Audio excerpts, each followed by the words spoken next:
Welcome to the Caribbean Cricket Podcast, your one-stop shop for all things West Indies cricket. By the fans, for the fans.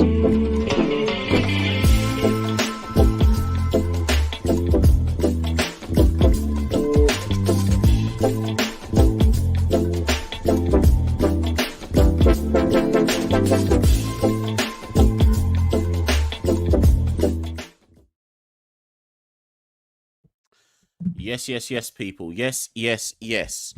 Someone get me in the comments if you can even hear what I'm saying right now. I haven't even bothered to set this up properly. I've just decided on a random one that I'm going to do the live watch along for the second half of this match. Haven't even got the images ready for me. Are they up now? Let me see if they're up. 1 second, people. Let me see. Bloody hell, they're not even. Hold on, people. You lot chat amongst yourselves whilst I try and sort this out. I'm trying to sort myself out right now. Hold on a minute. So, luckily you lot are hearing me loud and clear. Here we go. I think I'm ready now. Yes, I'm good to go. I've got the images. I've got the images ready on my screen. So what did we think? What the blood? What did we think of West Indies? Innings there, 180, 179 even. They got stuck in the middle a bit, didn't they?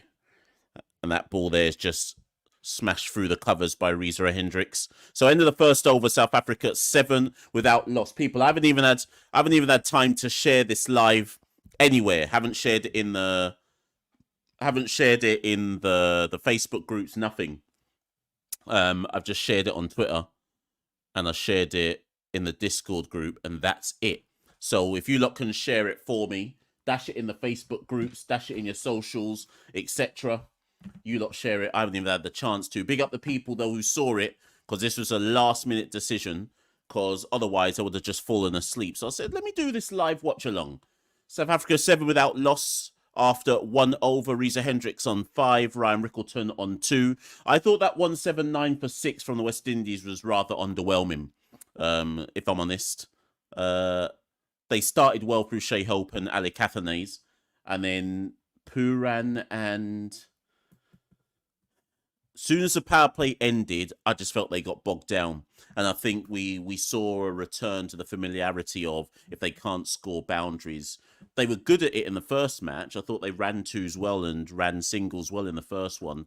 But in this second one, I just thought that, oh, that's a great shot. It's going to haul it in. You lot are probably ahead of me on the stream, because I've got it on the TV in the background in the other room, but I'm watching it on my phone in this one. So some of you might be ahead of me. But I thought it was a return to some of the familiar failings that West Indies often have in T20s, where, because we couldn't get boundaries, and South Africa, to their credit, worked out after the power play how to bowl on the track, which is, as Jay just said here, pace off. The first innings showed that pace off is definitely the way forward. South Africa worked it out. It depends if you thought they worked it out late or if they worked it out relatively quickly. But as soon as they did that, the boundaries dried up. Rutherford and Rovman briefly rallied. Or tucks him up there, Matthew Ford. So Rutherford and Powell briefly rallied. But even then, with Rutherford and Powell, I don't know. I'd have to go back and crunch the stats. But I don't know how many twos and ones you could say they ran. Their rallying was hitting some sixes and hitting some fours. So, I mean, 179 is 179. What did South Africa got 177, I think, in the first game, or 17 something, and that was always going to be under par. So at the halfway stage,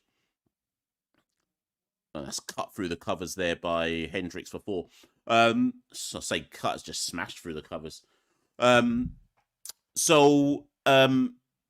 What was I saying there? So yeah, you'd assume, on paper, you'd assume at the halfway point that 179 isn't enough for West Indies to defend here.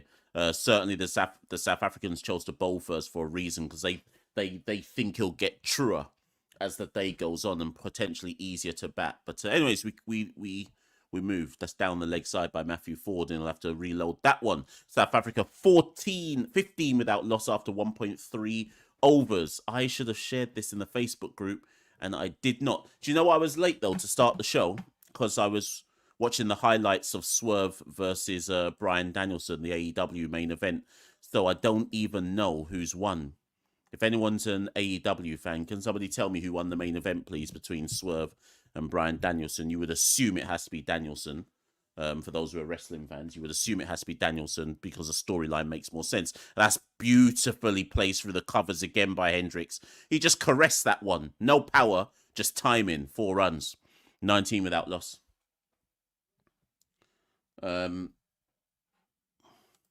Werewolf says a similar score to the other day, but South Africa definitely bowled better. So today it actually looks a little below par. The West Indies 179. That is, yes. I need to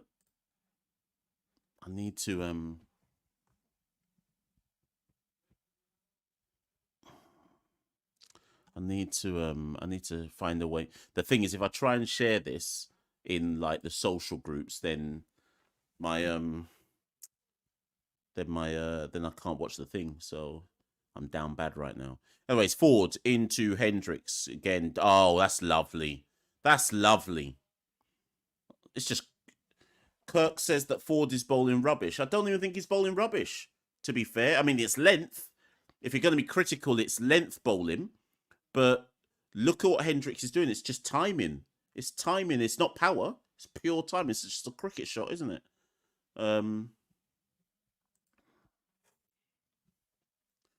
Good shot from Hendricks. South Africa 23 without loss. 1 ball remaining of Matthew Ford's second over. Hendricks on 17. Rickleton on 5.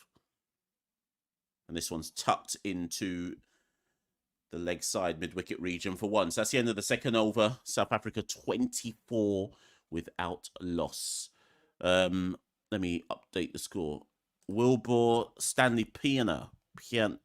France Pienaar. That's it. Pienaar, sorry. Assuming you're South African. Who's my favourite current wrestler? Depends which federation you're talking about. I'm an AEW fan. I think Swerve has been a good champion. I think Swerve's gimmick, I mean, you could say it's a mix between gimmick and real life, but Swerve's character is a believable character. So I've really liked and enjoyed Swerve's run as champion. I'm assuming Danielson will beat him, like I say, tonight. I've got a lot of time for heel Hangman. I think heel Hangman has been good, you know. Kirk says, Hussein not looking good either. We are cooked today unless Samar saves us. Well, I just don't think that 179 was enough, but we'll see. We'll see, because it all depends how West Indies bowl outside the power play. Anyways, Akil into Hendricks, start of the third over.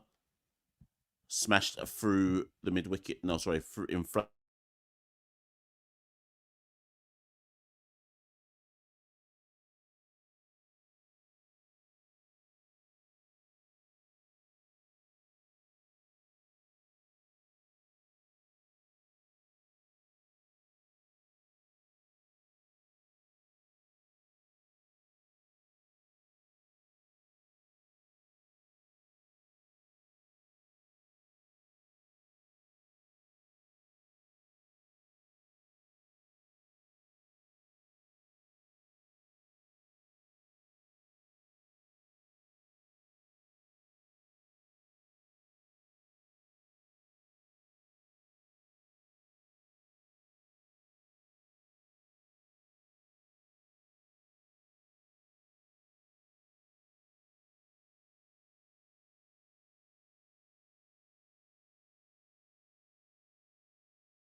Yeah, so I disappeared. Listen, this laptop I've got, I need to update it. This is why we need this is this is why we need patrons. So we need patrons. I need to update this laptop. This laptop wants to just turn off nowadays. If I have this laptop on too long for like let's say like 3-4 hours or whatever, just turns itself off, boy. So people, I'm back. How long what happened whilst I was up? Did the screen just cut out? What happens when that happens? I don't even know on a live, but I'm back anyways. Big up everybody who's still stuck around thinking that I was on some next madness. So let's see what comments I've missed in the meantime.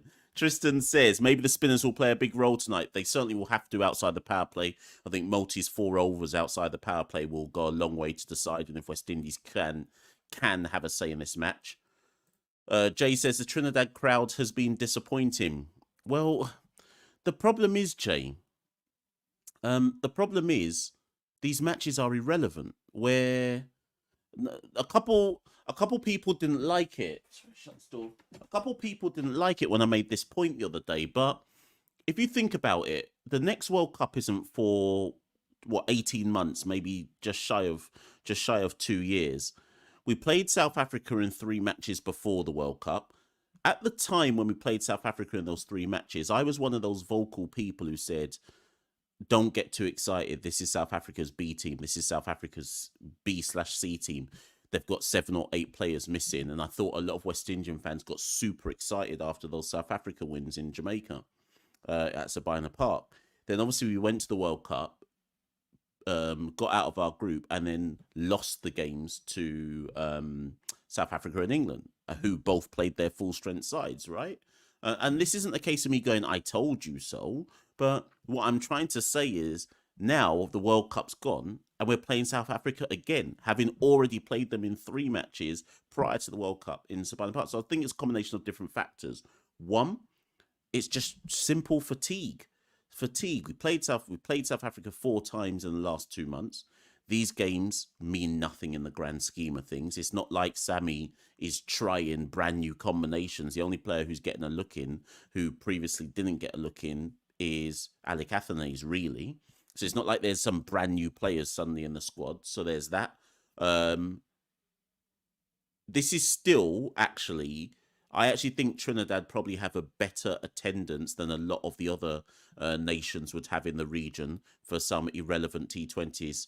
That's up and over mid-off by Hendricks for that's a 6, not even a 4-6. He's 26 off 11, and he's just opening up here in the power play. So there's also that. So I wouldn't really blame the Trinidad audience. It's just what do you want them to do?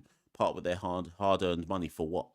There's more of them than there was at the test match. Oh, and also I should add the test match. Obviously, the test matches were down bad, so there's probably also a lack of enthusiasm off the back of the test matches. Why will Brandon King not play test cricket this time? It's smashed through mid-wicket for another 6. Who's bowling at the moment? I didn't even look. Who's bowling? Just got licked for 2 6s. Chase. Boy, 13 runs taken off Chase in 3 balls. So Brandon King, they wanted him to go to Australia. He said no, because by the time they asked him to go to Australia, he'd already signed a contract well in advance for, I want to say, Bangladesh Premier League. What was the latest I heard or was told? He's still in there thinking and conversation, but obviously now they've decided to go with like Athanaze and Hodge and Mackenzie, then Carty, obviously Machel Louis. So even if they called Brandon, there's no guarantee Brandon even gets a play. So I think this current lot are probably going to get till, for some of them, the Bangladesh series, for others this time, just over mid-off. Multi can't reach it. It's another boundary ball. So 6-6-4. Chase has gone for 19 off 5 balls. South Africa are 53 without loss after 3.5 overs. So yeah, that was King. What else have I missed? Jay says, if this T20I series was held in St. Vincent, it would have been packed. Yes, that's true, but that's because they never get a lot of cricket. So St. Vincent, Dominica and Grenada get the least cricket in the region. Oh my God, another 4. So this time Hendricks moves in his crease, goes leg side, then offside, and then just simply gets down on one knee and pulls it behind square for 4. So what's that? 1, 6, 6, 2, 4, 4. Quick maths, 23 off the over. South Africa 57 without loss after 4 overs. And unless West Indies do something magic outside the power play, this game already looks done. As Shepherd of Sun says, game over. West Indies will have to do something dramatic outside the power play to pull this back. There's still 2 overs left of the power play. South Africa, if they play the other 2 overs well, can pretty much kill this game in the remainder of the power play. So let's get some more comments. Thank you to the 44 of you who have jumped into the live at the last minute's notice. Didn't just decided to do this one on a whim. So big up anybody who managed to even hear the message that we were doing a live today. For those of you who are frequent, Brian Danielson has won the title. Good for him. For those of you who are frequent, sorry people, I'm gonna just put this up. I need to save this for later. So for those of you who are frequent watchers of the Caribbean Cricket Podcast, there will be no live call-in show tomorrow because I'm not around tomorrow. So no, that's the other reason why I think I've done this, because I know I'm not doing a live call-in tomorrow. Might do it on Tuesday night if I've got time. Anyway, Shamar Joseph into the attack. He's as well stopped at point by Roston Chase. Right, next comment. Let's get to all the comments. Pishak, is that how I say it? Says, why is this not an ODI series? No one's playing ODIs these days. Yeah, good point. Our next ODIs are... Apparently, we've got an ODI series in Sri Lanka. 3 ODIs in Sri Lanka in October. England are coming to the Caribbean for 3 ODIs as well in, October as well. So I'm not sure how this all fits in. So we've got 3 ODIs versus England, 3 ODIs versus Sri Lanka, and 3 ODIs versus... This one's high. And just over the long off boundary, or was that the long on boundary? Rickleton's left-handed, isn't he? Long on boundary for 6. So Shamar gets taken downtown. Second ball of the over, yeah, the long on boundary. Lot of height on it, but he just got the length distance as well. So 6 there. South Africa running away with this one. So yeah, we've got about 9 ODIs this year, I think, Pishak. And if anyone thinks our test team is bad, everyone forgets that our ODI team is the worst of the 3 formats. They are absolutely horrendous at ODI cricket. That one's defended back down the track to Shamar. Let's keep going through some comments. More people coming into the live now. Big up everybody wherever you're tuning in from. Nicholas says we got bowled out by a lizard. Yep, that lizard licked us down still. Some of us are afraid of lizard, you know. But this South African lizard licked us down with his LeBron James celebration. Kirk, Mr. CCP, things not looking good for us today. Bowling attack looking like a school cricket bowling. Well, they haven't worked out yet what South Africa worked out, which was pace off. I've barely seen this one dug into the pitch by Shamar and gone. Rickleton can only pick out, who's that? Matthew Ford. He can only pick up Matthew Ford at square leg, deep square leg. And that's the first wicket. It was actually a bit of a nothing delivery by Shamar. Just dug it into the pitch. And Rickleton's shaking his head, probably because he should have sent that out of the ground. But who cares? 63 for 1, first wicket. Oh, no, it's actually... Looks like a bit of a cutter, actually. Maybe Shamar did take some pace off that, cut it into... Looked like he bowled a cutter.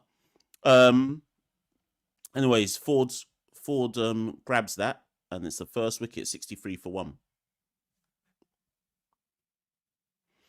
1. Let's keep going. Ryan says we need a regional T20. Everyone's talking about it. Everyone keeps saying it, but will it happen? The last I heard on regional T20 is that it was going to be in May 2025, but around the time that IPL would be happening, they want to hold regional T20. So, and again, the last I was told in it, so don't take this for facts, it's just the last time I discussed it with people, stakeholders behind the scenes who would know. And the last thing they said to me was they want it to be May 2025, and they're working out whether it should be under 25s with each team only allowed 3 players over 25. I don't know how far they are in those discussions, but that was the last thing I was told that they were talking about in terms of the regional T20, but we'll see what actually happens. Akshat says, how feasible financially is this T20 series? There isn't a title sponsor, shirt sponsor for either teams, and not many advertisements around the boundary as well. For how long can this sustain? Two things I'd say, Akshat. One, there's more people in the ground. So, oh my God, that's poor. So Markram is off the mark with his first ball, punches that down the ground past mid-on for 4. I think that should have been stopped. I'm not sure who the fielder was diving to stop it, but I think that should have been stopped. 4 runs. Was it Multi? Let me see who it was who just dived over the ball. I thought that was poor. If you time it, that's not Multi. Was that Shepherd? If you time it well enough on this track, it's going away for 4. So yeah, Akshat, sorry to finish off the point. It's a dot ball there.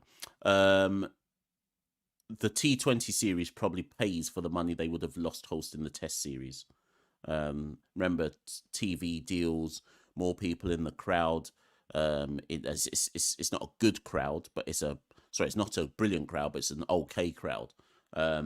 So I wouldn't worry about title and shirt sponsors and this, that, and the third, because you remember it's about TV and broadcast deals as well. So this series probably pays for the Test series.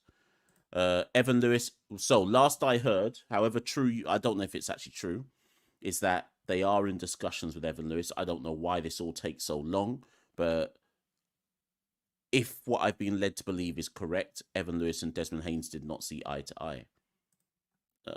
So loads of comments. Didn't realize so many people are now in the live. Kirk says we should have made changes in the team. I don't believe in this nonsense of not changing the winning team. Well, it depends. It depends what you're trying to achieve. Are they trying to, Romario Shepherd into the attack for the last ball of the power play? That one catches a bit of a leading edge, but it gets 1 there. Risa Hendricks. Depends what you think the purpose of a T20 series is. Do they just want to win the series? If that's all they're trying to do, then of course you're not going to change a winning side. They're clearly not trying to experiment because they've made no changes. So you have to assume that the focus is to win the series. Christian says, everyone's buying CPL tickets. There's no money for these T20 games. Yep, I can believe that. Trinidad, the Trinis and the Guyanese love CPL. I couldn't give 2 shits about it, but certainly the Trinis and the Guyanese love it. So that one's tucked into the leg side by Markram for 1. Juliana, she's in the ground. She says, Lord help me, and I'm at this game. Send. She needs so much help that she couldn't even finish the sentence. Send prayers. Sorry, send prayers, Juliana says. Yeah, we're sending the prayers still, Juliana. Big up Juliana, by the way. Met her at the, obviously I've known her for a while, but met her at the the 5th day of the first test at the Queen's Park Oval. So big up Juliana, respect you every time. Osprey says, massive improvement needed in the West Indies white ball bowling, but aside from Alzari, there's no one on the bench reserves who would improve it. Osprey, they're probably going to pick Shamar, you would assume, in ODI cricket. That one's cut into the balls of cutter into the pitch there, Romario, and that's just helped in front of square for 1 by Reza. They're happy to just milk Romario for 1s at the moment. Yeah, you're right. Sorry, Osprey. This is what I'm saying. They're gonna have to experiment with some bowlers. They haven't really tried Jaden in ODIs since the Netherlands. Shamar, surely they have to try him in ODIs. But yeah, our ODI bowling is pants. Another single there by AD Markram.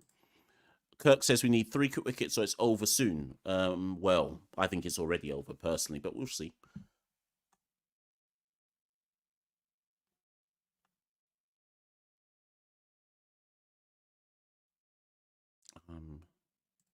TM says, sorry, my TV's on in the background, so I think something's happened because I can hear it. I also need to go get my bottle of water. So when this power play is over, I'm going to go get a bottle of water for a sec. Oh, it's chopped on. Reza Hendricks has chopped on there. That's what my TV was shouting about in the background. Reza Hendricks has chopped on. 40 goes for 44 off 19 balls. I think he was trying to smash Shepherd through the offside there, and let me just see what's happened there. Yeah, it's just dragged on. It was there to be hit, but it's just poor execution, and it's dragged on. So there's one of the wickets that Kirk was artsing for. South Africa 77 for 2. Oh, sorry, 77. 71 for 2. Let me just update this score. That's a critical strike, a key moment there to strike for the West Indies. If they can get one more, or even if it's out of the power play, if they can get one early enough, they may just have a chance in this match. Right, back to this comment. So TM says, let's be honest, Shamar is no great shake. Love his story, though. No, sorry, that's harsh. I'm not agreeing with that, to be fair. Tatted Prinks says, I have a case of beer and West Indies winning. Looks like I'm not drinking anything tonight. Well, who knows? 71 for 2. One more ball of the power play. Who's coming? Oh, Tristan Stubbs. Yeah, okay. Another wicket and West Indies are in this. If they can get another wicket before the 10th over, they're still in this. Well, it depends. Remember, Multi's still got 4, so let's see how Multi bowls. Ryan says West Indies A need to have more matches as a stepping stone or proper setup to the Test and ODI format. It's also for the ICC. Has he got one? Hold on, what's going on here? Sorry, people. Romaro Shepherd thinks he's got Stubbs' first ball to nick behind to Puran.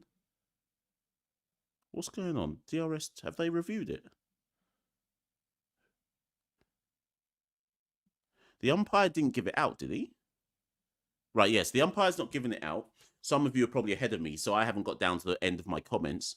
So maybe it's already out and I don't even know because I'm going through the comments one by one. Right, so Gregory... Right, Shepherd and Puran are absolutely convinced it's out. Standing umpire said not out.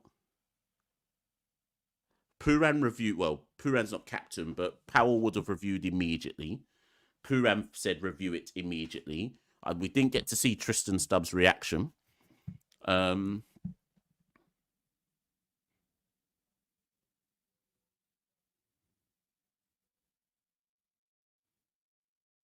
So Kirk said we need 3 quick wickets. He may have just got his 3. No, he has not.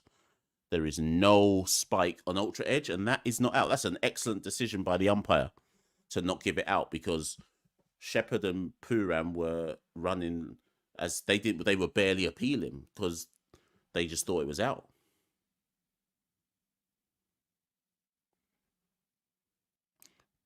Good decision there by Leslie Reef. We've got to big up the umpires when they get it right. Anyways, back to Ryan. Ryan says West Indies A need to have more matches as a stepping stone or proper setup to test an ODI format. It's also for the ICC to help set up the A teams to be more viable. So I disagree with the last part. The A teams, it's for West Indies to make that viable. Test cricket being viable for the weaker, financially weaker full members, that's for the ICC and all the richer full members to come together to work out how to best fund Test cricket. But the A-team cricket is on the West Indies to sort out, or the West Indies Cricket Board, or Cricket West Indies themselves. Christian says, I think Sammy's waiting on CPL to pick out players and experiment. Yeah, possibly, actually. Kirk says, Hussein is overrated. He's not a match winner. Bring the figures, please, Kirk. When somebody makes a comment like that, bring your facts and your figures to support the statement. It's easy to just say stuff in West Indies cricket. It's easy to make like kind of just big, far-reaching statements. Bring me the figures which support that being facts, that Hussein is overrated and he's not a match winner. Okay? If you can give me figures that support that, I'm willing to hear your point of view. But for now, I'm saying I don't agree with that. Pishak says, does Santoki prefer T20s to Test, or is he the black sheep of Guyanese fans? No, Santoki's just a realist. He's just a realist like me. So when Santoki and I said well in advance of this series, we were like, this is a waste. Like, we're watching this series. If everyone's being realistic, we're watching this series just because we're diehard West Indies fans. But I refuse to believe that people are sitting at home or in the stadium watching this going, I hope we it's absolutely imperative that we win. Like, it means nothing. Like, if we're being honest. So Santoki and I are just realists, and that's why I think sometimes people get a bit upset with some of the stuff we say, because we'll just keep it real. We're not going to pander and say stuff for the sake of saying it. If we think something's a waste of time, we'll say something's a waste of time. Tim Dale Laces here. Big up Tim, Proteas fan. He says, here comes the Proteas choke. Well, Tristan survived that appeal, so let's see if Tristan and AD Markram can dig in here. So the South Africans only need 100 from the remaining 14 overs. This, as things currently stand, this is South Africa's game to lose, but we shall see. Let's see. Steve Bruce. Hi, Machel. I was at the Bromley-Bradford game yesterday, I mean. I was about to come over, but got a bit starstruck. Would love to see you next time. Big fan of yours. Wait, is that a joke? Not a joke as in I'm being disrespectful. It's serious. Were you there? You should have said hi, man. Yeah, big up Steve. I'm assuming Steve is a Bromley fan. I'm assuming. So big up Steve. Big up all Bromley fans. Steve, I'll be at the game on Saturday, the crew game on Saturday. And next Tuesday, I'll be at the EFL Cup game against Cambridge on Tuesday.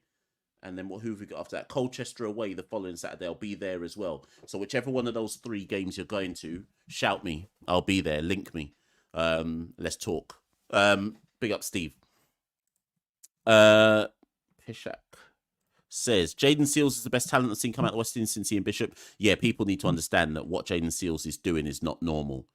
15 matches, 62 wickets. That one shoveled by Stubbs. Just, was it Stubbs or Markram actually? Just over long on. 6 runs. Who's bowling? Oh, Shamar. Yeah, Pishak, you're right. What Jaden's doing isn't normal. 15 matches, 62 wickets at 23 in this current era of West Indies cricket. Like, that's serious talent. Kirk, Mr. CCP, what match Hussain has won for us? When last Hussain was man of the match with the ball? Tell me, Mr. CCP. No, but Kirk, you can't do that because you told me he's overrated. And I said to you, bring me the facts and the stats that prove he's overrated. I'm not going to answer your question until you answer mine. This one's skewed through the covers. It's a misfield. I don't know who was there at cover, extra cover. Was well swept on the boundary, though, by Matthew Ford, but that should have been stopped in the covers. 2 runs there for AD Markram. TC, so do you play Hetty tomorrow, win or lose? When's the next game? Isn't it Tuesday? They're checking this to see if Ford touched the rope. I thought he... Hold on. Oh, yeah, that's 4 runs. No, it wasn't good sweeping. That's 4 runs, actually, to AD Markram. Tuesday, do you play? I think he should play. But then here's the thing. This is why I'm saying, what was Sammy's purpose for this series?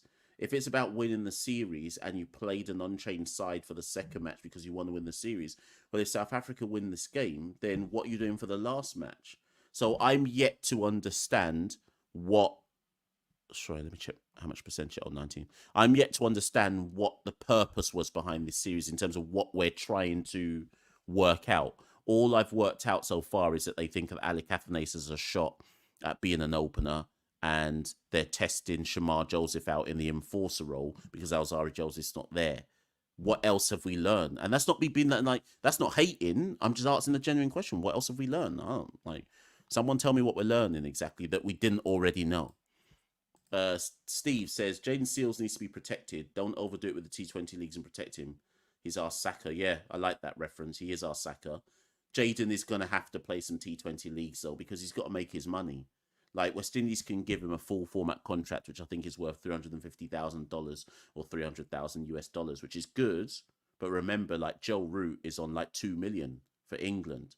So Jaden Seals, I'm not saying he's as good as Joe Root, but that's a huge discrepancy. So our star boy, that's Plum. Yeah, that's gone. Shepherd traps Markram LBW. You can't review that. Markram's reviewed it. I just said you can't review that. For Markram to review that, he must think he's got an inside edge because that looked absolutely plum. Leslie Reefer has given it out on the field. So I'd love to know what AD Markram is reviewing here. It could only be an inside edge that could save him. And Tristan Stubbs should have told him you're bang in front. So let's see here. Let's see what he's possibly reviewing here. No, it's no inside edge. So I think Well, it is actually more leg side-ish than I initially thought, but that's still clipping. And umpire gave it out on the field, so it would be umpire's call, clipping leg stump. Even I'm surprised AD's reviewed that. That's out. That's out. AD Markram has to go, or I am assuming AD Markram has to go.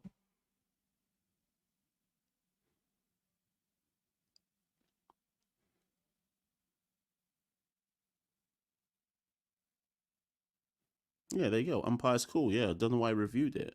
If you didn't get inside edge, what were you reviewing for?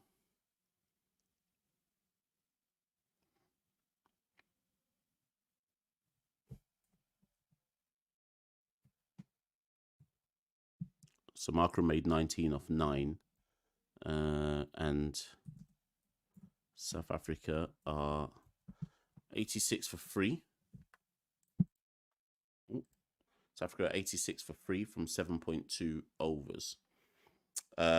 West Indies are back in this. They're back in this. So South Africa need 90 odd. I mean, it's still South Africa's game to lose, but West Indies are back in this. Right, where was I? Was Vanetta. Unpopular opinion, West Indies team needs to select 15, 20 players that they cycle through for the next 2 years. Yeah, I don't hate that idea.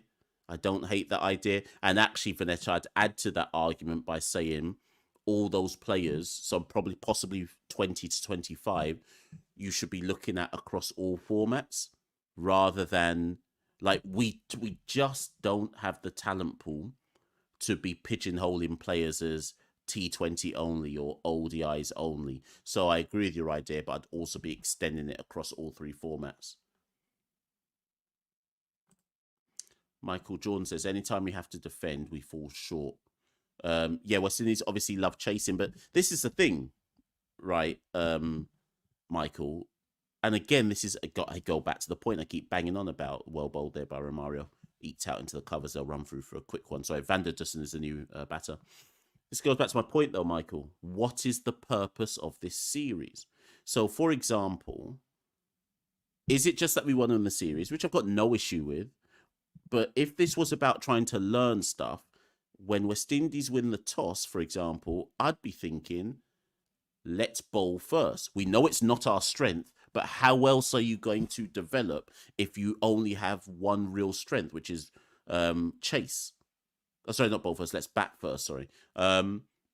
So we all know that West Indies love to chase down targets, but surely, like, we've got to see these series, and I think we've got, what is it against England? Is it 3 against England coming up in October-ish? Like, surely you have to experiment at some point. Like, the next World Cup isn't for 18 months. Otherwise, anyways, whatever. Can't keep repeating the same point.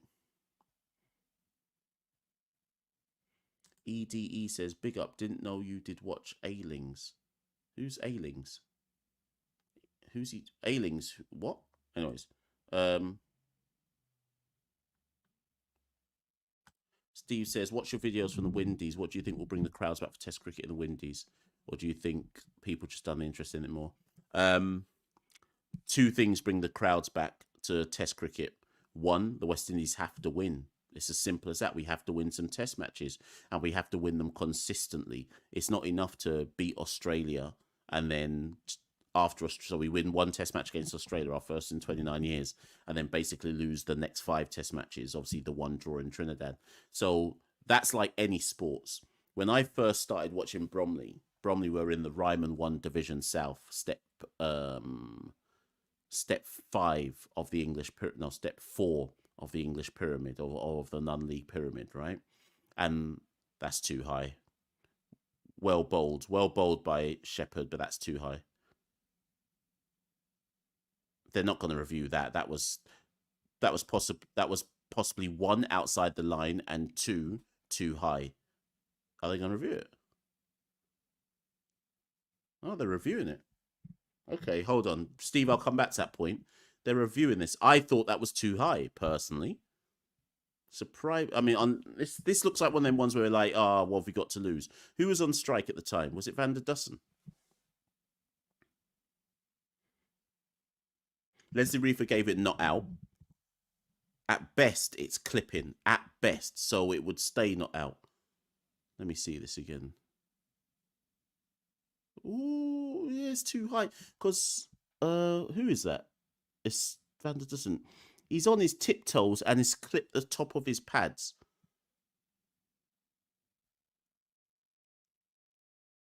At best, that would be clipping. Leslie Reefer gave it not out, so it would have to stay not out, right?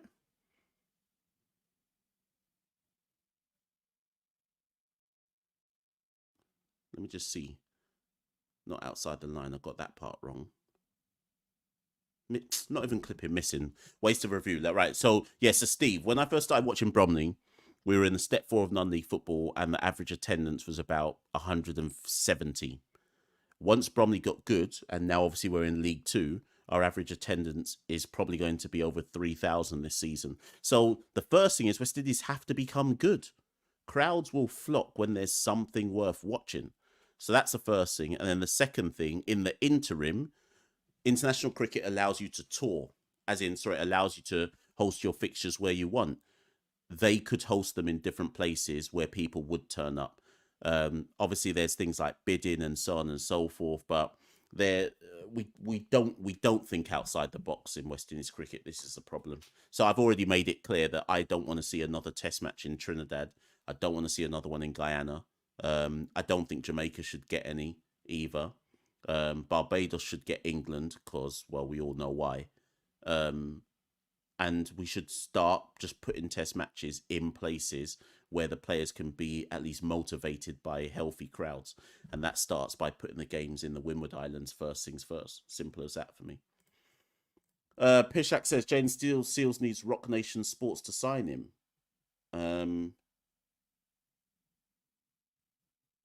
Why Rock Nation?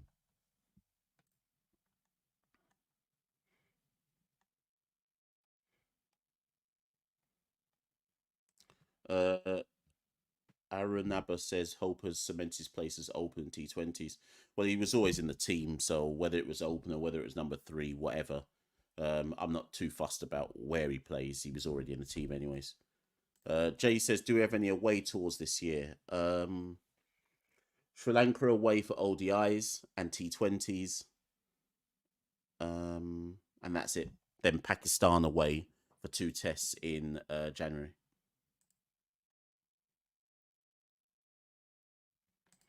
Yep, Steve, the only person who could claim to be a genuine death bowler in the region who's under West Indies consideration is Obed McCoy. And that doesn't mean I'm saying they're good. I'm just saying anybody who you could say you are a death bowler. Obed McCoy. Maybe Alzari at a push. I don't think there's many more after that.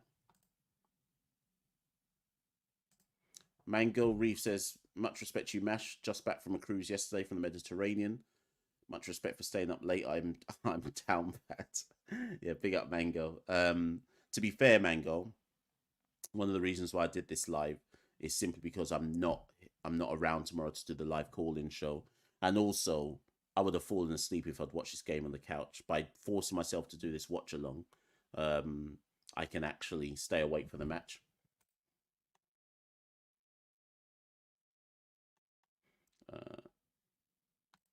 Mango, Mash, if you're a Jaden Seals agent, would you advise him to go and take an IPL contract next season? Quick single. No, run out. Sorry. So, people, I should update the score. South Africa 94 for 3. Van der Dussen is 5 from 7. Stubbs is 4 from 6. The run rate required is 7.70. So South Africa is still on top of the game here. Jaden Seals is not ready for the IPL. However, the IPL, the owners in the IPL are so dunce. What on earth? Oh, that's actually a great shot by Stubbs. Moves around in his crease.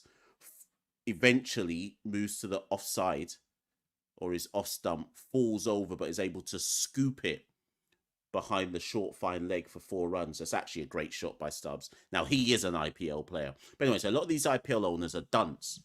And they'll see somebody like Jaden Seals, not too dissimilar to what they did with Shamar Joseph. So they saw Shamar Joseph lick down Australia and immediately signed him to an IPL contract. despite him having no T20 games really on his resume. Jaden Seals has played one good season in that Sri Lanka league a couple of years back, but again, also doesn't really have many T20 games on his resume because TKR seem to prefer Ali Khan to Jaden Seals a lot of the time, right? But because of what he's done with Test cricket, and this is why Test cricket will still always be the ultimate, because Test cricket gets your name out there when you do something brilliant. So I wouldn't put it past a down bad IPL owner to say, let's get Jaden Seals. And to be fair to Jaden, yes, you should take it because there's no other cricket going on at that time. There's the West Indies 4-day championship, the latter half of it, but Jaden's already in the West Indies team, so there's nothing against him taking an IPL contract as long as he plays the first bit of the West Indies Championship. I'd rather him take I'd rather him take a South Africa contract to miss the first bit of the West Indies Championship and then come back for the latter half and not play the IPL. I think a South Africa T20 would suit him better because of the nature of the wickets as well. But anyways, we'll see. Osprey, my hypothesis is Cricket West Indies are throwing everything at winning as many T20s to boost the ICC ranking while everyone else is experimenting, so they can say West Indies cricket is relevant. Possibly, I don't know. To be fair, I don't know. The only reason I don't agree with that hypothesis is that hypothesis depends on assuming that there's a plan. So I'm not sure if I agree with that.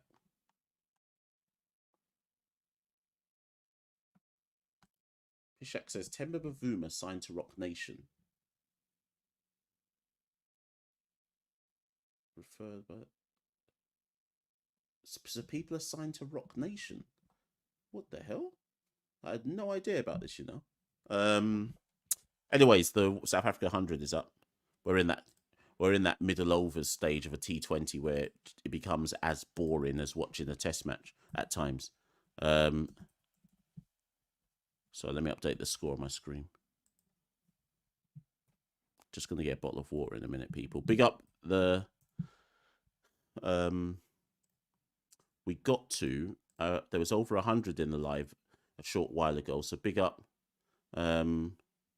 big up everybody who's joined the live because I barely advertise this one. So big up everybody.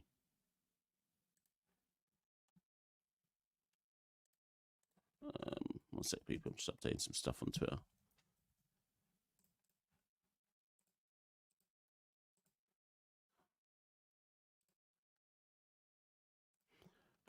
One sec. Is that done?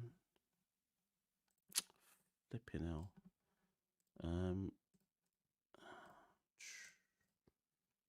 Right, where are we at? Let's get back to where we're at, people. Big up everybody in the live as ever. Let's go back. I need to get some water. So that one's just skewed out to mid-on for 1 run. Stubbs is on 10 off 9 balls. Van der Dussen is 9 off 11. South Africa 103 for 3, 9.5 overs. Osprey says, I'd rather Seals take an English county contract. He's got one. He just signed for Sussex again. So Sussex announced a couple of days ago that Seals is coming back for the county season. So I would assume that means he's not going IPL then. So, oh shit. What's this? So yeah, that answers your question, Osprey. Cutter into the pitch there by Matthew Ford. Stubbs works it out into the leg side, 1 run. So that's the end of the halfway stage. They're going to say they need a Blue Waters drinks break at some point. And at the halfway stage of their innings, South Africa 104 for 3. They are well on top unless they lose 2 quick wickets. They're well on top. Sachin says, good call on the Akeem recommendation. Yeah. How many wickets did he take in the Kent match?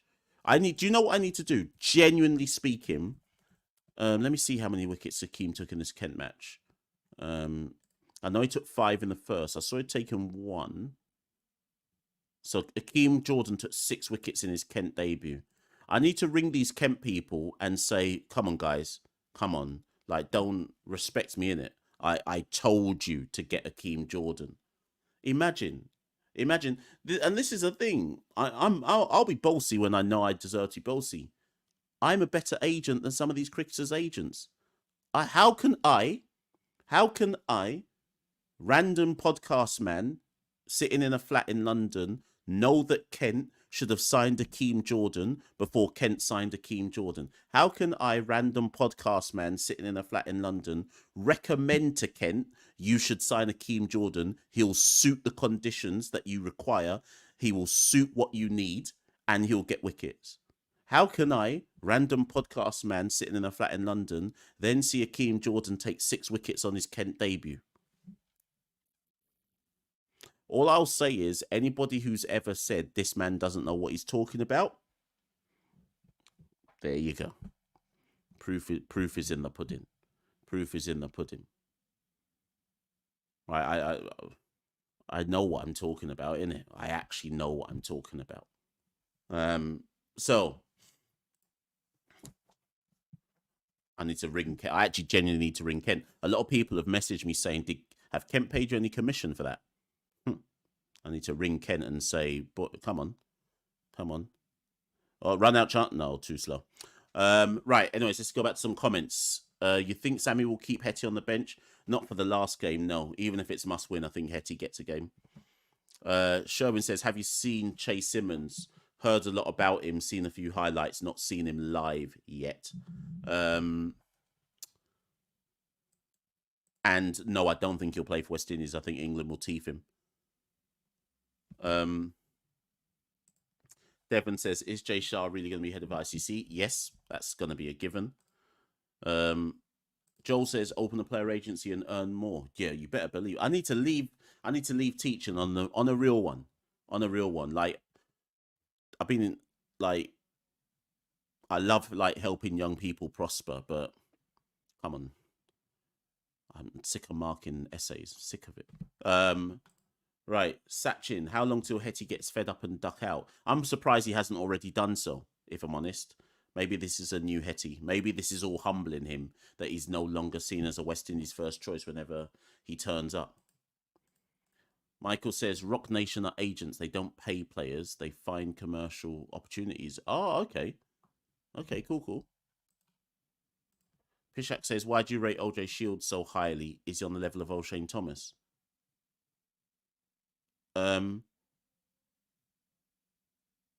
If he is on the level of O'Shane Thomas, then no, I don't rate him.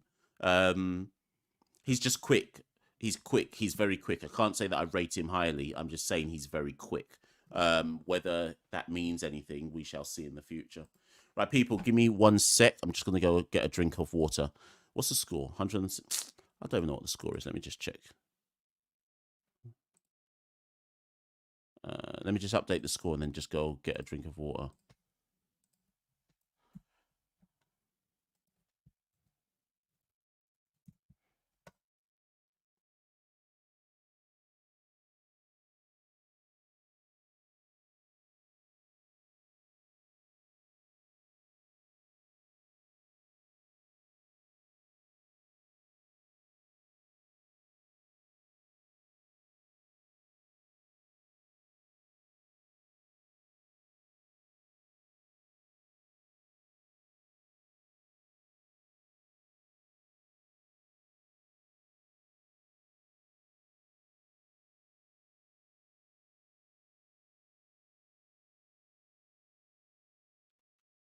Right, so I'm back. What's going on here? Have they given it out on the field? What's the soft signal here?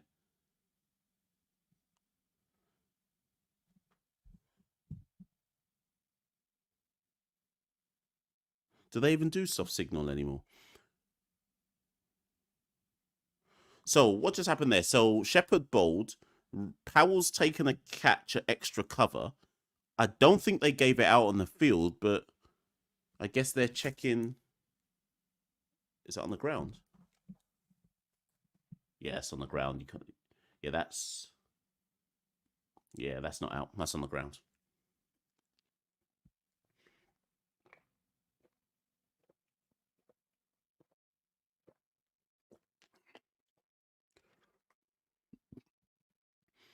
Wait, are they going to give that out? That's grounded first.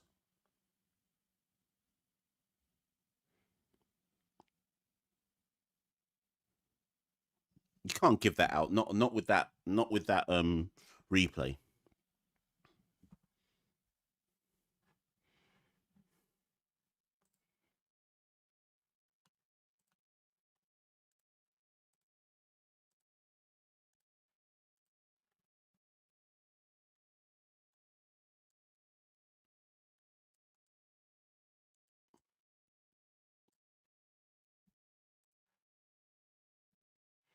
Yes, that was given not out.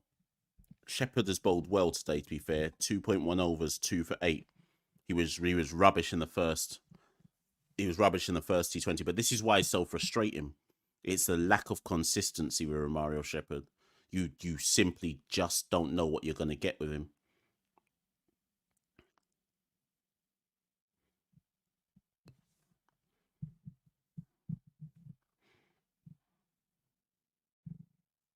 So Van der Dussen is 9 of 14. Stubbs 13 of 14.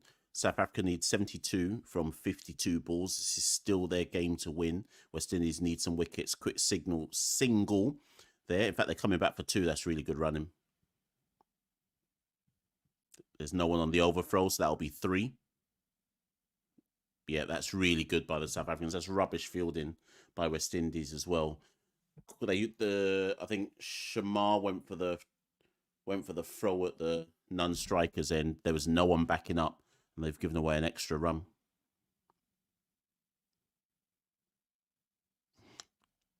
So what was originally 1 turns into 3.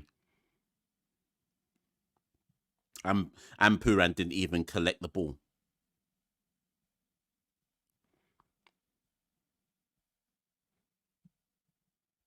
South Africa 1-1-1 for 3. We're on Nelson, 11.3 overs. Will something happen with this Romario Shepherd's balls? AJ Nick says Shepherd's pinning them on the length. Yeah, I also think he's using cut as well, to be fair. That one's skewed into the leg side by Stubbs for 1 run. Saffers needs 68 from 50. Mango says, Mash, with your media background in the UK, have you considered getting into being a player agent for West Indies players? Possibly. I mean, I don't know. Do you know what? A friend of mine in the UK said this to me about 3 months ago. They were like, Mash, you should be a player agent. Thing is, I think it's 50-50. I think there's players in the region who respect what I do and realize I know what I'm talking about. And there's others who want to not box me down with their cricket bat. So I hear you. I don't actually know how somebody becomes a player agent, but I hear you.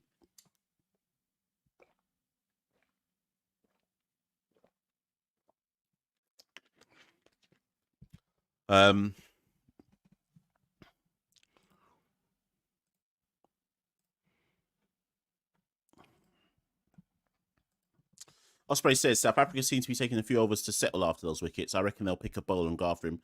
Yep, I think they've got this under control at this moment in time. Shepherd bowls that one into the wicket and Stubbs rides the bounce for 1. And that's the end of the over. How many off that over? 6 off the over. South Africa 114 for 3. Yeah, I think Osprey's right. I think South Africa, assuming they're going to do what we both think they're going to do, I think they're playing this sensibly. I think they're just letting things tick over, 6 sevens off overs, and then they'll wait for whoever they think is the one crap bowler and go after them. It looks like Shepherd's going to bowl his allocation. Has Akil bowled? Akil won't come back again. Akil must have bowled 3 up front. Let me see who's got what left. Let me have a scorecard. Right. So Akil, it's unlikely that Akil will bowl his allocation. Ford will bowl his 2. Shamar will bowl his 2. That's 4. There's 8 left. So Ford and Shamar have 4. Romario has 1. That's 5. Multi has 2. That's 7. So that means Chase is probably going to bowl 1 more over. Hold on, 4, 5, 7. I'm not sure Akil comes back again, you know. Akil or Chase. I think they'll target Shamar Joseph when he comes back in, you know. That's the one. That's the bowler I think they'll go after. Well, it's actually Multi. So Multi floats one up, and Stubbs gets down on one knee and just smashes that in front of square over the square leg boundary for 6.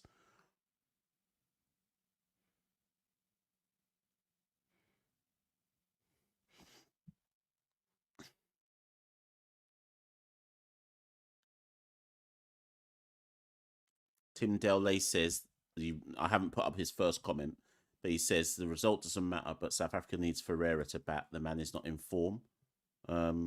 Yeah, and do you know what? So sorry for those 90. It's currently just shy of 100 of you in the live. After this ball, Stubbs gets a single off that one. It's interesting. So Nikhil says West Indies have controlled Stubbs in these first 18 deliveries, whereas I think Stubbs is setting himself up. But we'll see. I actually think this is a sensible innings from Stubbs in that he's not gone huge straight away. I think he's kept it ticking over, waiting for some matchups where he'll play his natural game. Van der Dussen just dabs that one into the offside for 1. So South Africa, without me even had a couple of people message me today saying, "Oh, you're always saying that teams that West Indies play are weakened sides," and in my head I was like, I can think of 8 South African players who aren't playing who walk into this South Africa side, and that's without me even researching anything. Check this out, people. This is without me even looking. De Kock, Nortje, Janssen, Rabada, Ngidi, Miller, Maharaj, Shamsi. That's 8. That's 8 without me even looking at anything. So when I say to people, "Oh, but this is a weakened South Africa side," I'm not saying it for the sake of saying it. I can't name 8 West Indians who would walk into our team. Come on, man. So ultimately, West Indies still have to beat what's in front of them. But let's respect South Africa, please. Let's respect them. We're talking about the World Cup runners-up who have used this series, I think, in the right way, which is to say, let's have a look at our bench strength. Let's look at our depth. Let's also put in the promising youth man, the 18-year-old, and see what he's saying. That's what I think these bilateral series should be used for. What's the point in just playing your full strength side to lick down, man? And you don't know what happens then if a couple men get injured as the World Cup approaches. You've not experimented, so you don't know anything about your bench strength. Anyways, let me not talk, man. It's so tiring talking because, anyways. Pishak says, would players like Pollard, Dre, Russ, and Puran get along with Mash as a player agent? Dre wouldn't. Dre's his own man. Dre likes to do what Dre wants to do. That's not criticism. He's just his own man. Pollard's a big man, you know. I think Pollard would respects my views on cricket. Puran, who knows? Nyron, what do you think of the West Indies batting performance? I thought West Indies were about 20 runs too short, maybe 15. I don't think this was a 179 pitch. I thought, based on how West Indies got clogged up, so it's a Keel who comes back, so it won't be Chase them. So I thought the pitch was like a 190 pitch, and I thought the West Indies got bogged down after the power play. Anyways, Van der Dussen 14 of 17, Stubbs 26 of 22. South Africa 126 of 3. They need 54 from 41 balls. South Africa would have to do something catastrophic from here to lose this game. Or West Indies would have to do something brilliant to win this game.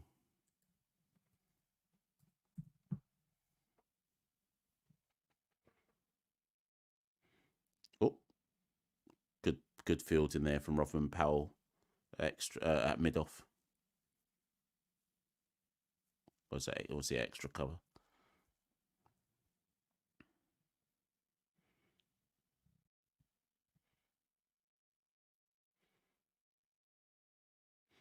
Tucked into the leg side of Van der Dussen.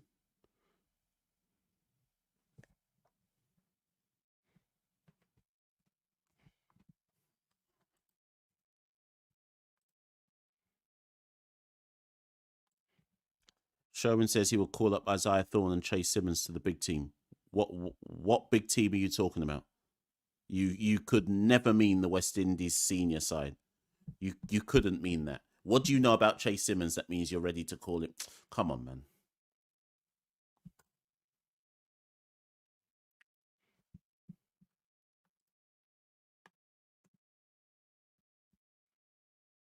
Right, so currently there's a parlay taking place at the wicket between Pooran, Akil Hussain, and Rovman Powell.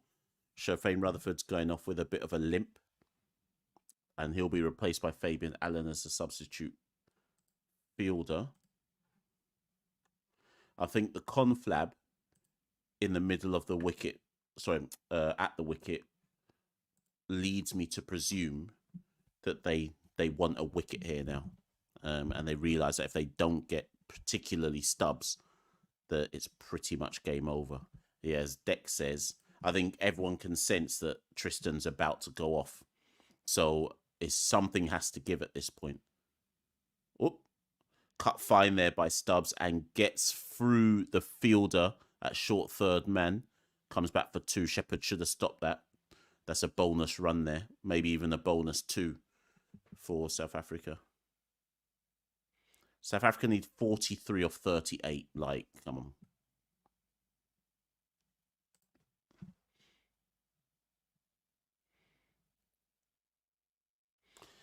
Hussain in again to Tristan. Oh, this could be out. Tristan goes big and gone. We did say something had to give. Fabian Allen's the guy at long off. Stubbs, I think, lost his shape. He looked like he wanted to go leg side. Looks like he caught the outer edge of his bat and went down the ground instead. Yeah, he's caught the toe end of his bat. I think he was trying to go mid-wicket. Yeah. Right man in the right place. Fabian Allen's the guy. We did say after the conflab, something's got to give here. You kind of felt that either Stubbs was going to go huge or Akil had to strike. Anyways, Akil gets a wicket. Stubbs goes 28 for 24. And South Africa are 129 for 4. They should still win from here, but a key wicket to get by getting Stubbs out.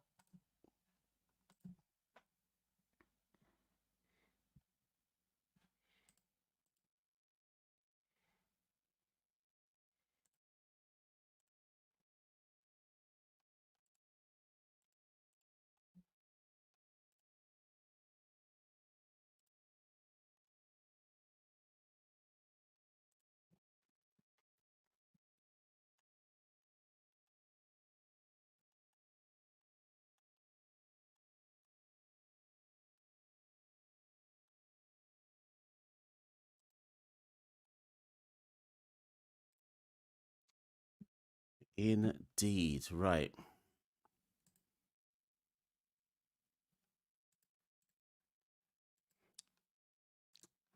So,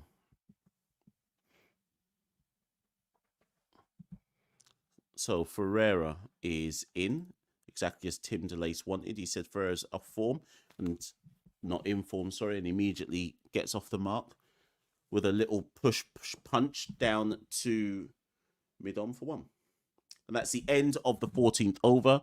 South Africa are 130 for 4. Remember, South Africa are chasing 180 people. Wait a minute.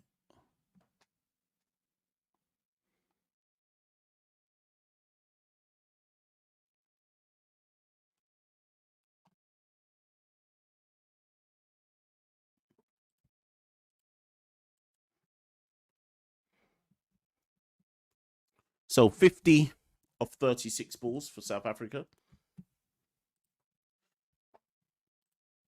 AR says, when is West Indies tour in India? When is it again? It's next year. Next year. It's something like next year, September, something like that, August, September. Ferrara punches that into the mid-wicket region for 1. Will they run 2? Yep, they run 2, in fact.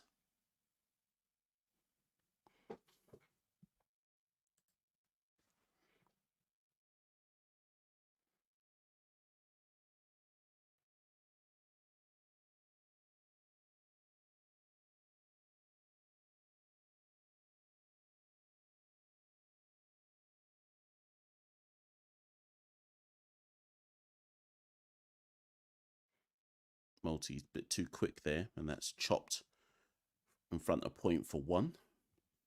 Is John Campbell back from his drugs ban? Yes, he is. I would expect to see John Campbell in the Scorpions Super 50 squad later this year. Who do you think John Campbell can replace on any of our teams? All he needs to do is score a couple of 50s and he's probably back in the West Indies team. That's how down bad everything is. Right, South Africa 1-3-3 for 4. They need 47 from 34 balls. Right, Jay, I'm going to put the West Indies schedule into the chat. Bear with me.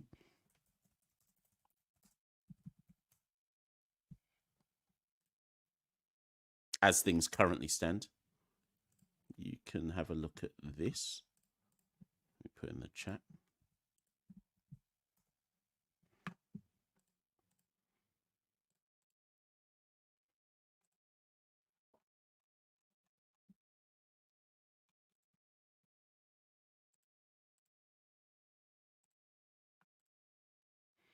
Gone. Gone. Multi gets Donovan Ferreira stumped. Absolutely flummoxes with him with that one.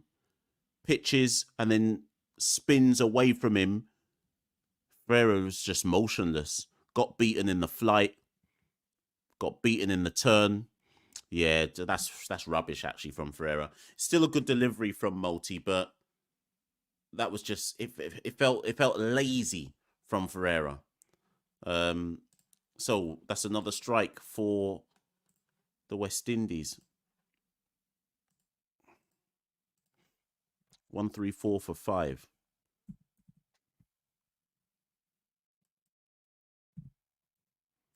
Multi and Hussain have done the work. West Indies maybe, just maybe, could get something out of this game.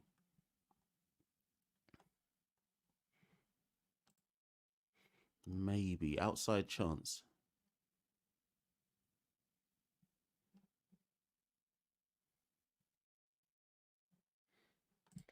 So Patrick Kruger comes in. He played a good hand in the first test. So Osprey said, still think this game is South Africa's to lose. I probably just agree with that. Akil and Romero got 1 over left each. That leaves 3 from Ford and Shamar. One of them will get licks. Yeah. So I always thought that they were going to target Shamar. But that was before Stubbs got out. I still think they will target Shamar, but I just don't know who. I don't know who of the remaining batters is going to target him. Has Van der Dussen got the game to do that? He's currently 16 off 20, looking like he wants to play a test match innings.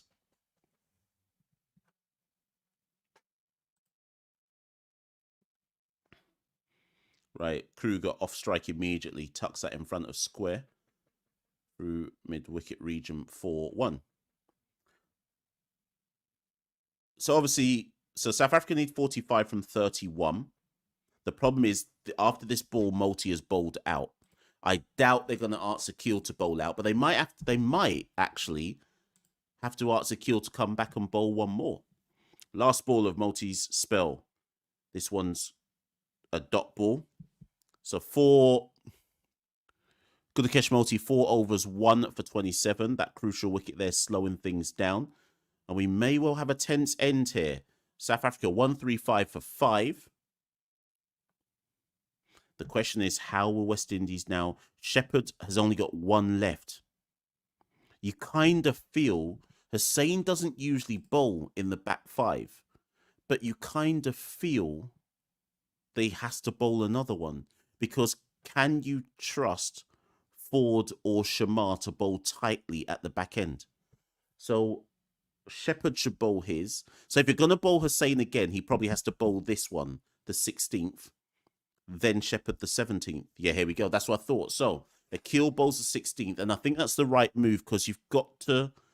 You've seen what Akil and Multi have done in back-to-back overs, and you kind of have to hope that Akil can get a few to grip and turn, and prevent Kruger and Van der Dussen having their way with the ball at this stage, because obviously South Africa will need a big over. So this is a critical over here. Dot ball to start.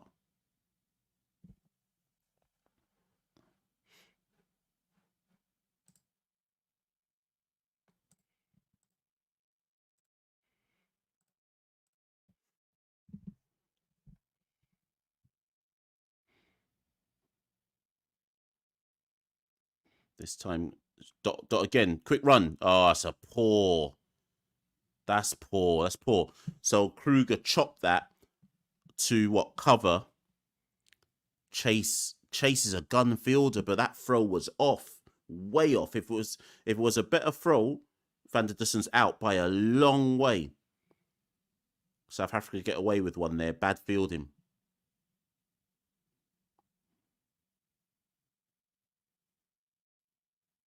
Bad fielding. South Africa 136 for 5.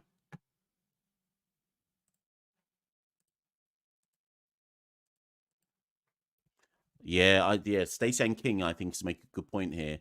I wonder if they'll see off Hussein, and they know West Indies have to bring back the pacers. Anyways, Hussein into Van der Dussen. Back foot cuts it. Will they run one there? Did they run one? Dot ball. It's been a lot of fumbles in the field, but anyways, West Indies get away with that one. South Africa now need 44 from 27. Slightly, this might be West Indies' game right now. Down the track this time. Drag that one, Hussein.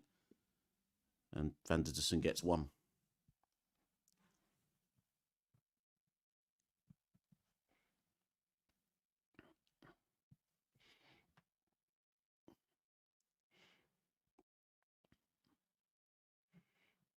One 137 for 5. 2 balls left of Hussein's spell. Bit of a drag down again there. Kruger drops onto the back foot, cuts that down to deep point boundary for 1. 42 needed from 25.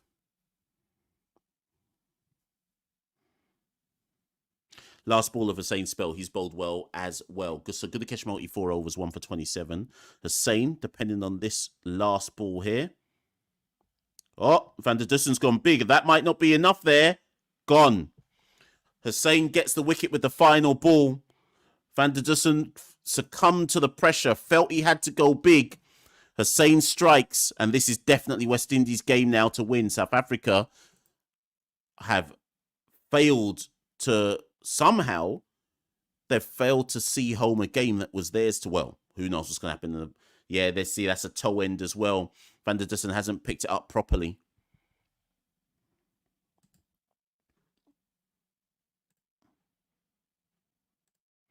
So Hussein, 4 overs, 2 for 25. Where's Kirk? Remember Kirk? Jay saying, remember Kirk saying Hussein doesn't do anything. Come back, Kirk. Come back. Ever since I told you to come back, ever since I told you to find the facts and stats to say that Hussein doesn't do anything, you disappeared. Come back, Kirk. Hussein's just bowled 4 overs, 2 for 25. He's out bowled multi. Right, so this is now West Indies' game to lose. But critically, they have to go back to pace. Now, Shepherd has bowled well today. So Shepherd, 3 overs, 2 for 14. Who's that? Bjorn Fortune.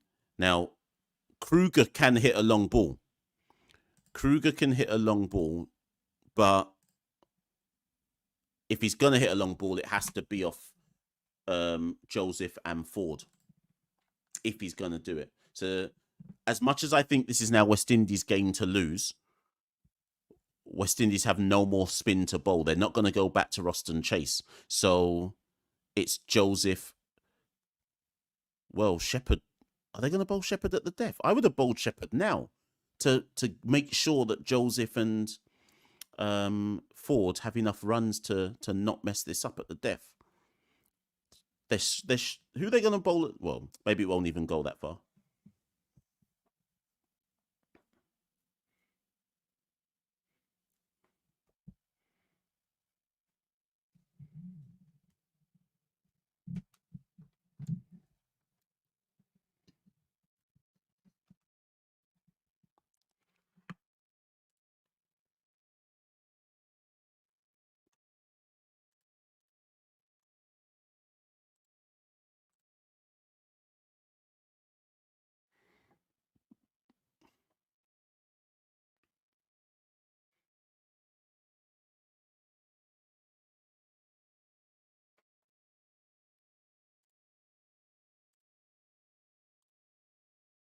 So that first ball for Joseph went for a single. 14 punches it down to mid off for 1. So 2 from 2. This is fine for the West Indies. South Africa will have to go big at some point, and you would assume that when they do, a wicket's coming.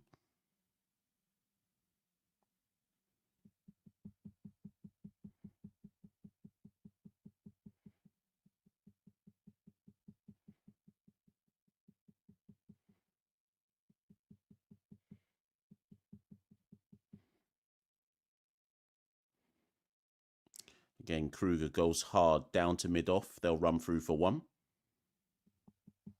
3 from 3. This good bowling from Shamar.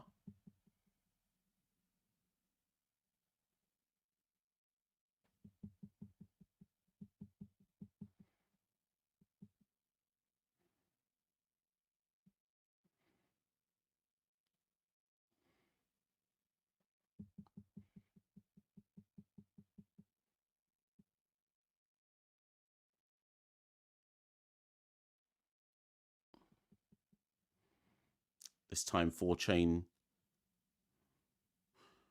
turns that into the leg side for 1. So singles, the order of the day here. Somebody's going to have to try and go big. But I don't... Do you know what? I don't even think that it's that South Africa aren't trying to go big. They just... West Indies, or in this case, Shamar Joseph, he's not giving anyone a slot ball. Off-pace balls into the pitch.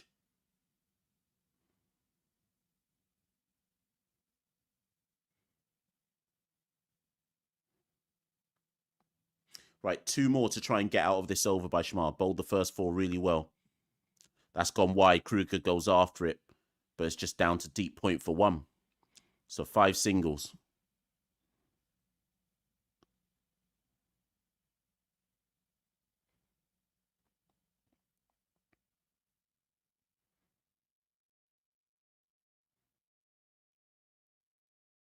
Yeah, it's good bowling again by Shamar. Yeah, really good bowling.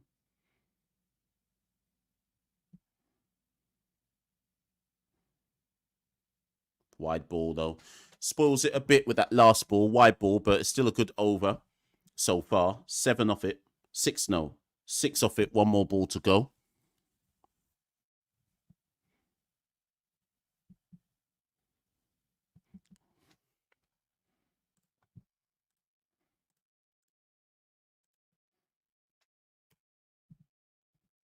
Right, final ball of the 17th over.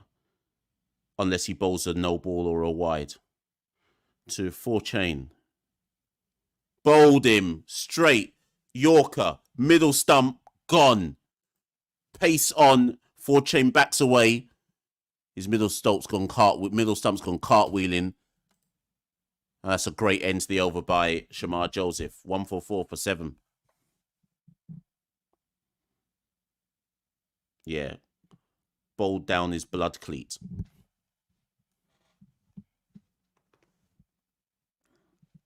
One, 4 for 7. This game is done. This has been brilliant by the West Indies in the back end. I mean, if we're being balanced, South Africa have also fumbled this dramatically. As good as West Indies have been, if you have a power play, if after a power play you're 71 for 2, I think it was, after 6 overs, you're supposed to win the game. So it's been a combination. I think West Indies have bowled really well to bring it back, Akil and Multi outside the power play, but South Africa have also fumbled it with a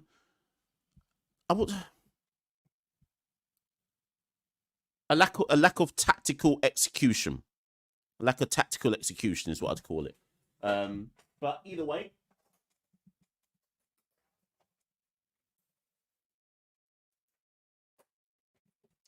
Anyways, the lizard is in now.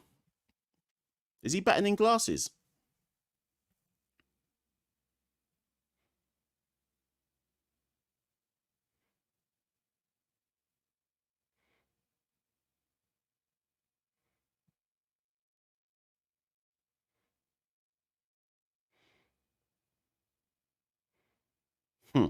Slower cutter into the pitch, no run.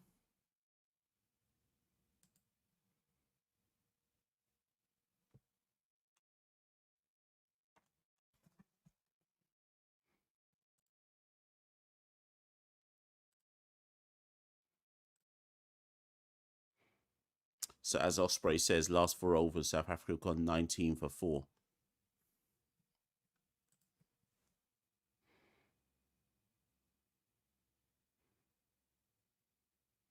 Next one, Kruger, gone. Backs away, while wide Yorker again by Romario Shepherd, probably a cutter into the pitch. Kruger backs away, has to try and go big, and slaps it straight to Shea Hope at deep cover.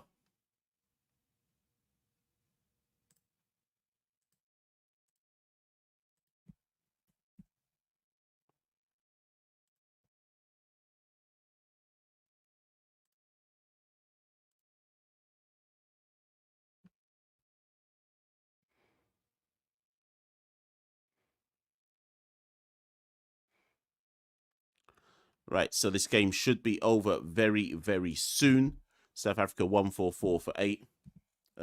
Jay says, I'm really happy for Sheppy. Hariola some good bowling. Yep, this we've caught Romario Shepherd on a good day. Which is why it's so frustrating when he seems to vacillate between horrible days and good days. Today is a good one for him, and well done to Romario. Let me go find his figures. He must have 3 wickets today. So Romario Shepherd 3 for 14 off 3.2 overs. So brilliant from Shepherd. Ramel says, I'm giving no kudos to Shepherd. He's doing just what he's supposed to in a long time. Well, I'm giving kudos to Romario Shepherd. If somebody bowls 3 for 14 from 3.2 overs, I have to rate it, irrespective of if I'm frustrated at their lack of consistency. You still have to rate it when they do something good. Anyway, Shepherd into... Who's this now? Mafeka.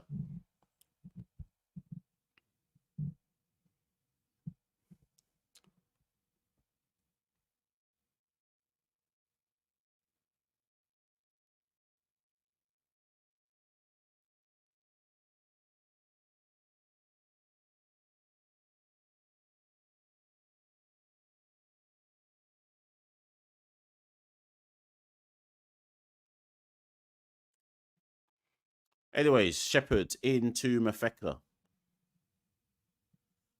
No run. Gone full, no run.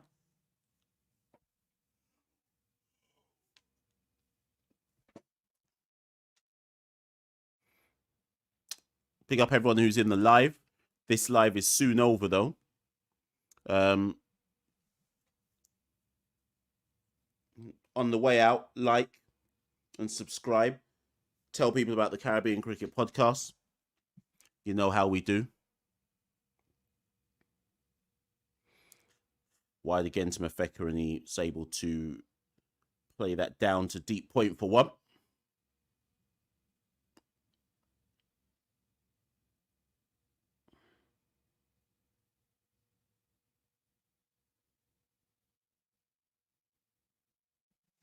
Yes. Anyways, Aranaba says Shepherd's not a long-term answer. Fine, give me somebody else then. It's all good and well us saying this person's not good, that person's not good, which doesn't mean you're wrong. Just give me another person then, please. Ramel says we'll await the next good performance from Shepherd. A clock is correct twice a day. Yep, fair enough. Dot ball again to end that over. And that's the end of Romario Shepherd's spell. 4 overs, 3 for 15. He'll get the man of the match for today. Javed says, who's bowling the last over? I presume Matthew Ford. Try Springer or Greaves instead of Romario Shepherd. Give me their T20 records, please. Aranaba, Joshua James doesn't even play CPL, so give me his T20 numbers, please, to support why they should play Joshua James. You lot are just saying names. Like we can all do this. We can all just say names, you know. Like, come on, do better than this, people. Don't just throw random names at me. Give me some stats, facts, and figures that support the argument that you're making. This is West Indies cricket. We can all do the throw names thing.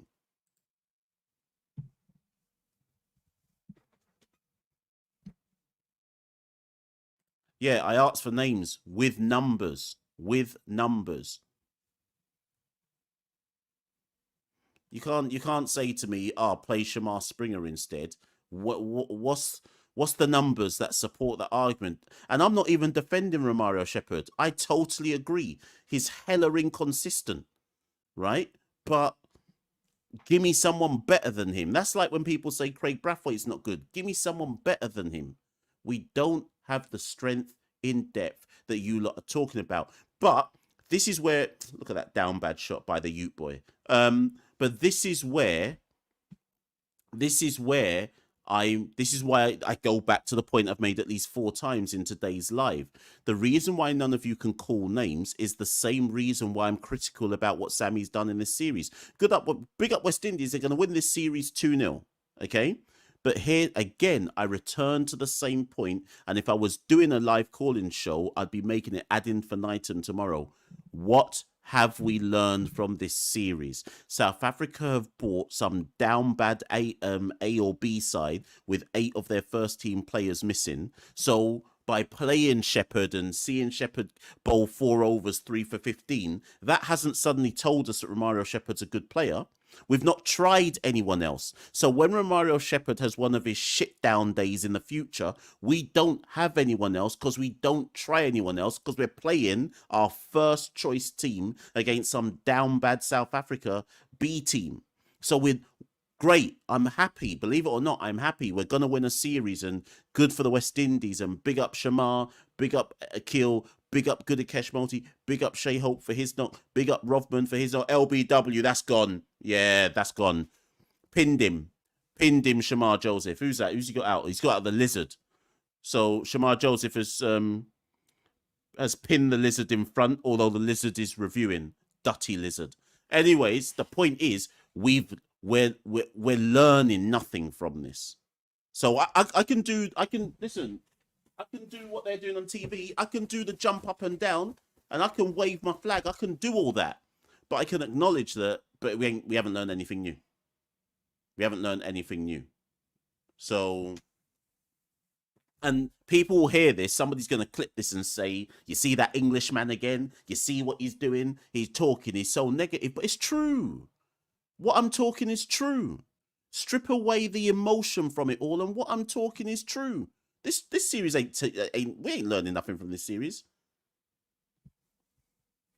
Before you try a next youth man out or just someone, at least someone for us to have a look at, just so we can look at what the depth of the squad is saying. Like good Shamar, yeah. So Shamar's just bowled down the lizard. Shamar's bowled down the lizard, and I'm glad for Shamar, right? See, I'm glad for Shamar because what this. Okay, so actually, tell a lie. There are 2 things that we have learned from this series. Let me try and be completely balanced. There are 2 things. They've tried the Alec Athanase at the top to see if the right hand, left hand can work with Shea Hope and Alec Athanase. And the reason why they've tried Alec Athanase is because Evan Lewis is obviously Evan Lewis. Carl Mayers, I presume they've not picked him because he's in down bad form. So they've had to try and look at a new opener, and it can't be Johnson Charles. So to be fair, Alec Athanase, they've tried a little ting there, right? And I hear that. Shamar Joseph, they've finally played him because what's his name? Alzari is being rested for a while, so they have to try Shamar Joseph as their pace on enforcer bowler. And to be fair, Shamar has looked good against this South Africa B team. So in fairness, I need to be balanced. You could argue that the Alec and Shamar thing is them trying something. But what I'm talking about is looking beyond the established players we already know are going to play. So we know Shea Hope, we know Nicholas Puran, we know Rovman Powell, we know, in fact, Shafame Rutherford has to play because he's not even had a run yet. We know Moti, we know, what's his name?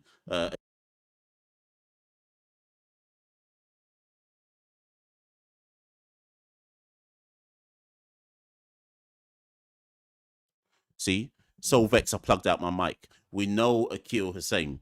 So I just think there was a chance there to try something. Anyways, they're going to win this game, which is good because what that should mean is that in the final game, we should see Hetty, we should see Obed McCoy, again, players that we already know about. Who else is in reserve? Hetty, Obed, McCoy. Is there somebody else in reserve? I don't even know.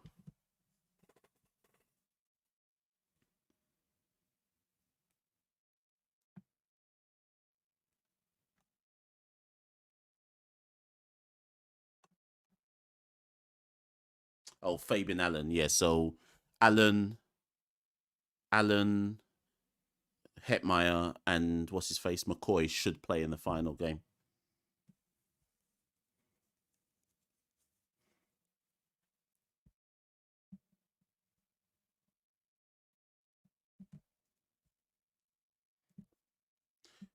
So it just panned on the South Africa players. I don't think not one of those South Africa players cares that they've lost this game. Like, okay, yeah, it's a match, but I don't think they're overly bothered because for them, I guarantee you, for the South Africans, this was more about let's see what these backup guys can do. Evidently, not a whole lot, but I don't think they're overly bothered that they've lost this series because I at least can see what the plan is for them in this series.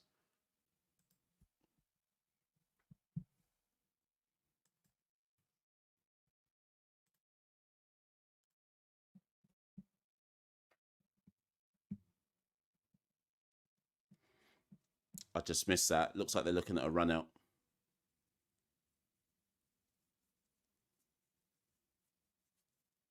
Anyways, feel good factor. A win is a win is a win. No, that's in. So the test series obviously lost the test series. So I'm gonna do the same thing that I did after that India series. As things currently stand, West Indies are winning the all format series. We've won 2 T20s. South Africa won 1 test match. We drew the others. So actually, this is a successful tour for us so far. We are currently ahead. I'll have to look at it that way. So big up West Indies.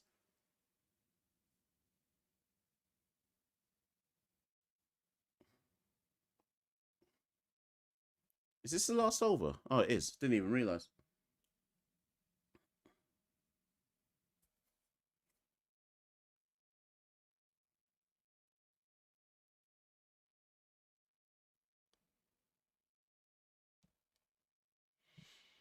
So 3 balls left. I'm just waiting for Ford to just bowl down Bartman or Mafeka.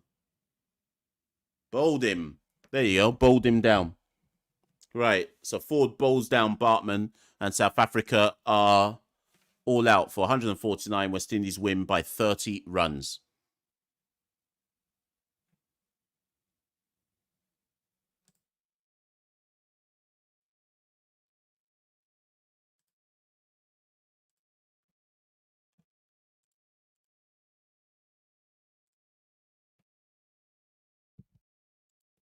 So here's a South African fan.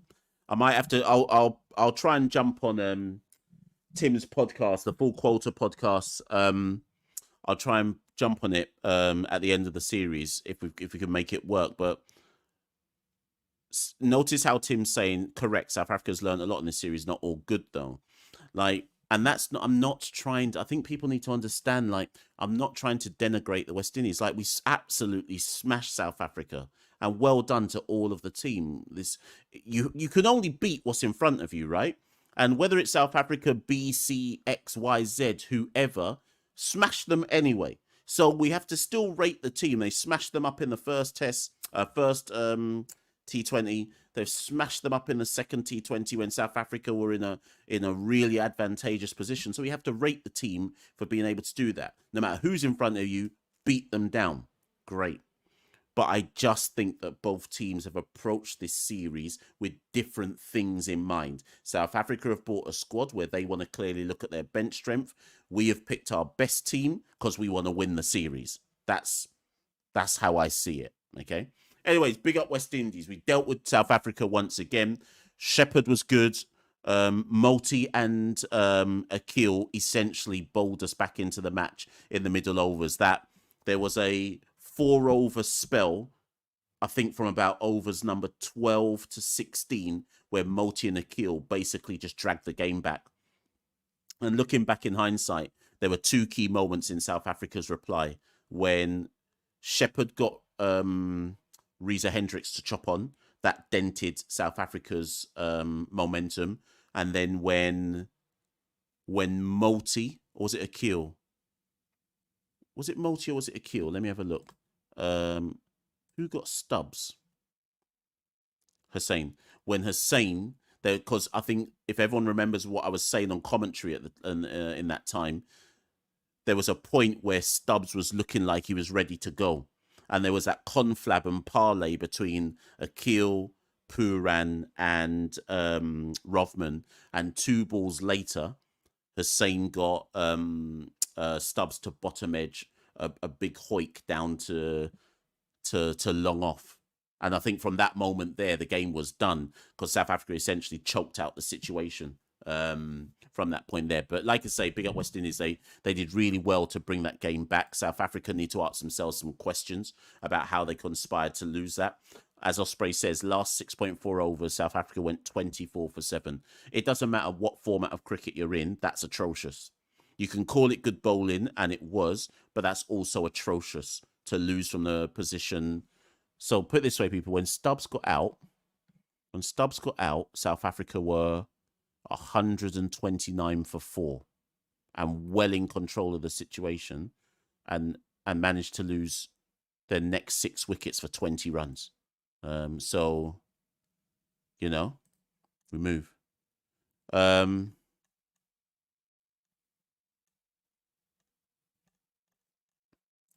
Let's wrap this one up. Mango says, Machel, are you doing the Monday Night Live tomorrow? No, I'm not. That's why I've done this tonight.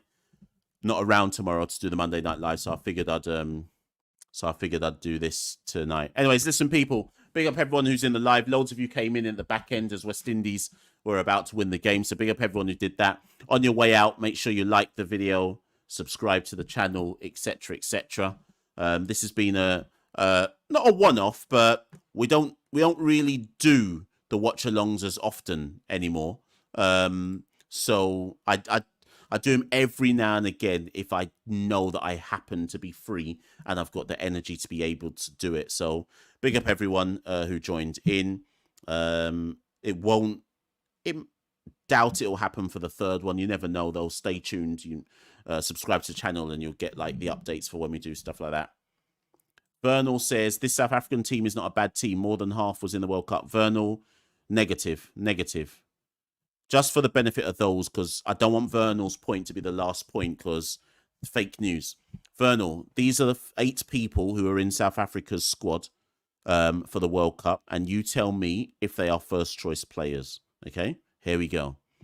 Quinton de Kock, David Miller, Henrik Klaassen, Kagiso Rabada, Anrik Nortje, Marco Jansen, Keshav Maharaj, and Tabré Shamsi. That's 8 players, Vernal, without me even reading anything. You tell me if you think those are first choice players or not. I always have to do the facts, you know. Because as West Indians, we love to jump up and down when we win and not look at the context or facts. Well, Caribbean Cricket Podcast is always here to bring the facts to the West Indies cricket. It's always here to bring the facts. So, anyways, let me move on, people, because sometimes I does bring the facts and people get upset. So, I'll be Machel St. Patrick here at one half of the Caribbean Cricket Podcast. You know how I do. You know how we do. I'll be back very, very soon. Later. We rule the cricket world. Now the rules seem coming. Welcome to the Caribbean Cricket Podcast, your one-stop shop for all things West Indies cricket. By the fans, for the fans.